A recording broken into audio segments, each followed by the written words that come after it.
बिस्मिल्लाहिर्रहमानिर्रहीम। अस्सलामु अलैकुम dear students, my name is Abdurrahman. Physics with Abdurrahman के यूट्यूब के चैनल से आप लोगों से मुखातिब हूँ। हमने स्टार्ट किया हुआ है क्लास 11 का फ़िज़िक्स, जिसमें है यूनिट नंबर 4। टॉपिक हमारे पास स्टूडेंट आज का जो है वो हमारे पास एक इम्पॉर्टेंट लॉन्ग क्वेश्चन है जो कि MCQ के लिहाज से भी इम्पॉर्टेंट है, और वो टॉपिक हमारे पास जो है absolute gravitational potential energy. What is absolute gravitational potential energy? And paper में क्वेश्चन आता है to show that absolute gravitational potential energy is equal to minus capital G mass of earth object mass divided by R। How? Let's to start. What is absolute gravitational potential energy students? मैंने define किया हुआ है So the amount of work done on a body which is lying inside the earth gravitational field to a point at infinity is known as absolute gravitational potential energy। Students, एक body है जो कि अर्थ के field में पड़ी है।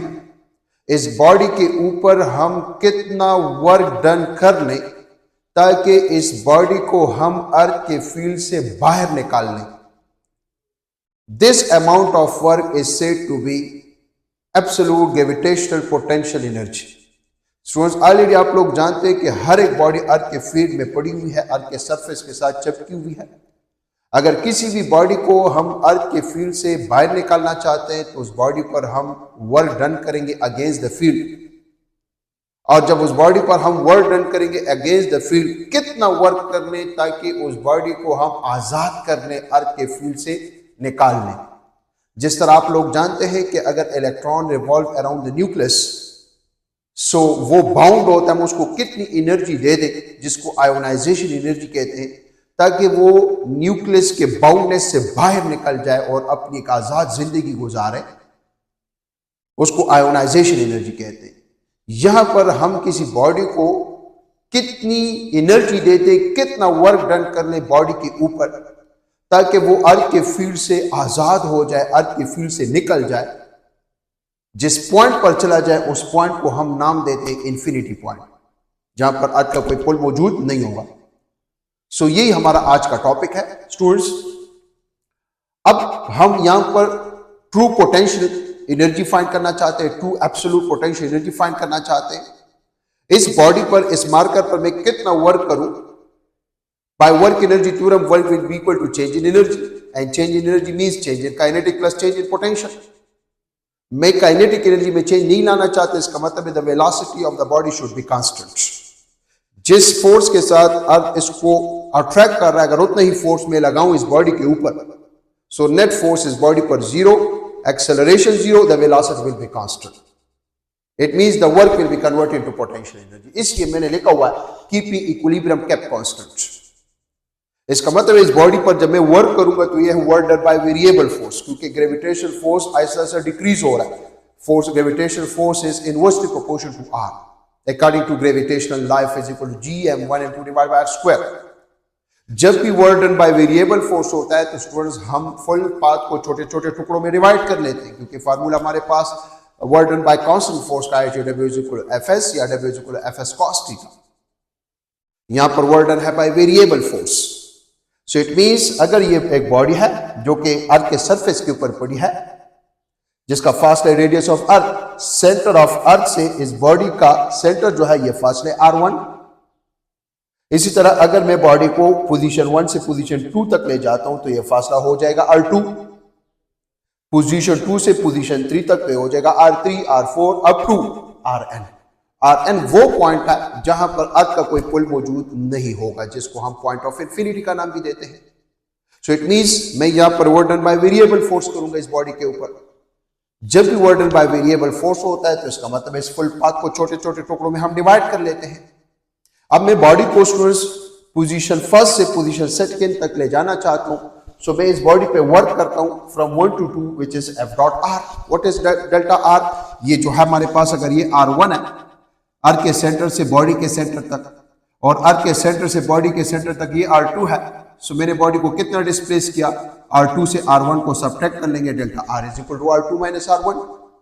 मैं कितना फोर्स इस बॉडी पे लगा रहा हूं, अगर देखा जाए जिस फोर्स के साथ अर्थ इसको पुल कर रहा तो मेरा अप्लाइड फोर्स बिल्कुल बराबर होना चाहिए gravitational force, both are equal in magnitude but opposite in direction.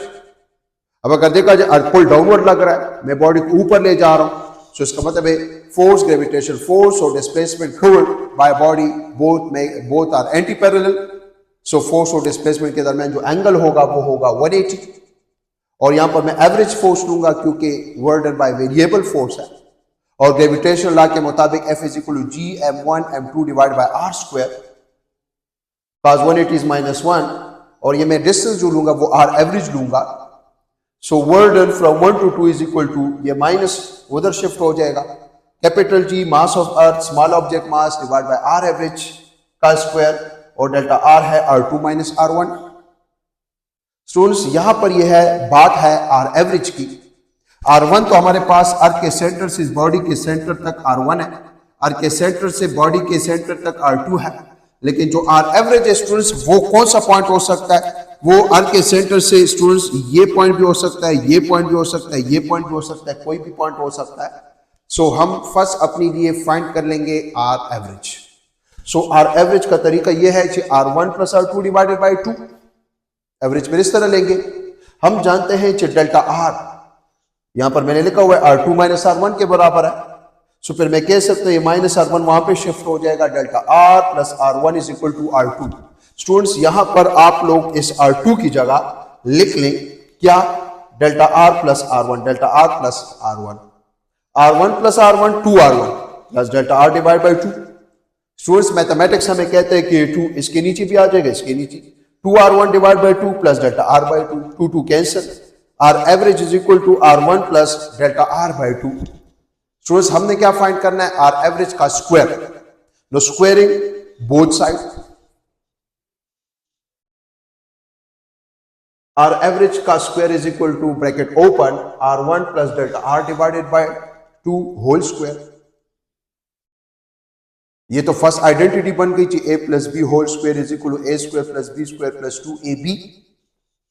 R1 का square plus delta R by 2, ऊपर भी स्क्वायर आ जाएगा, नीचे square 4 plus 2ab 2 into R1 into delta R by 2, 2 2 cancel, R1 डेल्टा R। डेल्टा R स्टूडेंट्स बराबर है R2 minus R1, ये हो जाएगा R1 into R2, R1 into R1, R1 square minus R1 square और प्लस R1 स्क्वायर कैंसिल। हमने यहां पर इस बात को छोटे छोटे टुकड़ों में डिवाइड किया है, delta R is very very small, small number का अगर आप स्क्वायर लेते हैं और भी स्मॉल, और अगर देखें हमने किसी बड़े नंबर पे डिवाइड किया it is approximately equal to 0।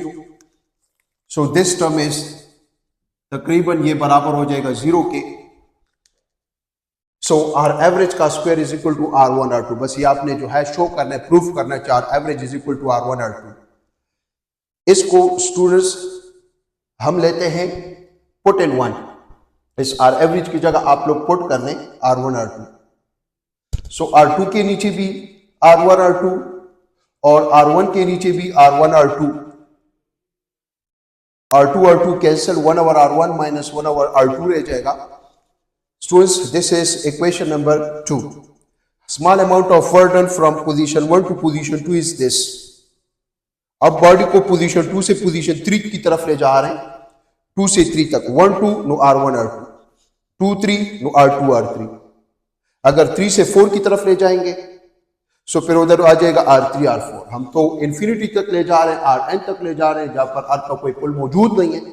सो अगर ये Rn है तो ये Rn माइनस 1, n माइनस 1 से n तक, सो ये हो जाएगा Rn माइनस 1 और ये हो जाएगा माइनस 1 ओवर Rn। तो इसका मतलब है बॉडी को हमने यहां से इंफिनिटी तक पहुंचाई तो कितना वर्क डन किया? The total work done on the body will be equal to small amount of work done from this to this plus this to this, this to this, this to this up to infinity. सबको add कर लें। So delta W 1 to 2 तो मौजूद है हमारे पास, minus capital G MEM bracket open R1 minus R2। Similarly the work done from 2 to 3 मौजूद है, up to work done from Rn minus 1 to Rn ये भी मौजूद है। सबके साथ कॉमन है माइनस कैपिटल G MEM, ये कॉमन ले लें। 1 over R1 minus 1 over R2 plus 1 over R2 minus 1 over R3 up to 1 over r n minus 1 over r n। Students ये माइनस 1 over r2 है, ये प्लस, दोनों cancel. ये minus 1 over r3 इधर होगा प्लस 1 over r3 कैंसिल। ये plus 1 over r n minus 1 इधर होगा माइनस उसके साथ कैंसिल, तो दो ही टर्म रह जाएंगे, 1 over r1 minus 1 over rn।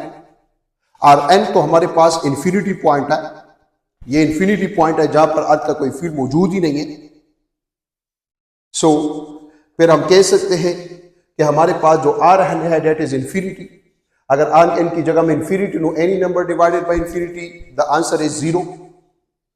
So this work will be equal to energy which is called potential energy, which is called absolute gravitational potential energy. ये R1 है। अब अगर हम जनरली लिख लें तो R1 को हम R से रिप्रेजेंट कर सकते हैं। सो अगर आप this is the general formula to move a body which is lying inside the earth gravitational field to infinity, your answer should be the absolute gravitational potential energy will be minus capital G m E m divided by R. The negative sign shows that the earth field is converging field, the earth field is attractive field, the gravitational force is attractive force. If we take object from the earth surface, replace R by RE, so the absolute gravitational potential energy if object is to be moved from the earth gravitational field to infinity, which is lying on the earth surface, is minus capital G, which is constant, 6.67 into 10 to the power minus 11 Newton meter square per kg square. Mass of earth constant, 6 multiplied 10 power 24. Radius of earth constant, 6.4 into 10 power 6. It means so the absolute gravitational potential energy depend upon mass of the body. Formula student इंतहाई important है, इंतहाई important formula है, याद होना चाहिए आपको। इसकी मिसाल इस तरह है, जैसे मैंने पहले भी एग्जांपल दिया कि इलेक्ट्रॉन जो है वो बाउंड होता है, न्यूक्लियस के सराउंडिंग जो है वो रिवॉल्व करता है। अब आप उसको कितनी एनर्जी दे दें ताकि वो न्यूक्लियस के बाउंडने से खत्म हो जाए, so that is called ionisation energy. Similarly एक ऑब्जेक्ट है जो कि अर्थ के ग्रेविटेशनल फील्ड में पड़ा है, अब इस पर हम कितना वर्क डन कर लें, कितनी एनर्जी दे दें ताकि इसको अर्थ के फील्ड से बाहर निकाल लें, ये जो एनर्जी गिवन है, द वर्क डन गिवन है, ये ऑब्जेक्ट के मास के ऊपर डिपेंड करता है। Greater the mass of the object, greater will be the work done required to move it from the earth gravitational field to infinity and vice versa. एक होता है absolute gravitational potential, it is also defined as the amount of work done per unit mass, या the absolute gravitational potential energy per unit mass is known as absolute gravitational potential, जिसको denote करते हैं V से, from any distance r। Formula जो है absolute gravitational potential energy का ये है, और m डिवाइड बाय mm के साथ cancel. It means the gravitational potential is equal to minus capital G constant, mass of earth constant, only depend upon R, independent of mass of the object. The SI unit is joule per kg। ये एक दफा जो है 2024 के engineering का जो paper है ईटा, उसमें भी जो है आया था, आपको पता होना चाहिए। SI unit is joule per kg। The SI unit of absolute gravitational potential energy is joule, but the SI unit of absolute gravitational potential is joule per kg। Students यहाँ पर कुछ MCQs, absolute gravitational potential energy is directly proportional to mass, ये mass of the object पे depend करता है। Greater the mass, greater will be the amount of work done required to move it from earth field to infinity. Second, अगर देखा जाए, नजर तो आ रहा है कि आर के साथ इसका इनवर्स रिलेशन है, लेकिन नेगेटिव साइन इसको क्या कर लेता है, डायरेक्ट कर लेता है। The absolute gravitational potential energy is directly proportional to r. अब अगर देखा जाए, ये अगर फॉर एग्जांपल लेट्स सपोज -10 -8 -4, तो इसका मतलब है ऐसे ऐसे माइनस में नंबर, जब नंबर कम होता जाता है तो इसका मतलब है हमारे पास ये इंक्रीज हो रहा है। सो याद रखें absolute gravitational potential energy is proportional to r. जितना हम डिस्टेंस बढ़ा रहे हैं एब्सोल्यूट ग्रेविटेशनल पोटेंशियल एनर्जी भी क्या हो रही है, बढ़ रही है। Second, the absolute gravitational potential is independent of mass. m power 0 means independent of mass. Gravitational potential is proportional to r. R भी जो है वो आर के साथ ग्रेविटेशनल पोटेंशियल इंक्रीज हो रहा है। सो स्टूडेंट्स, ये हमारे पास आज का टॉपिक था। Thank you so much, best of luck, खुदा हाफिज।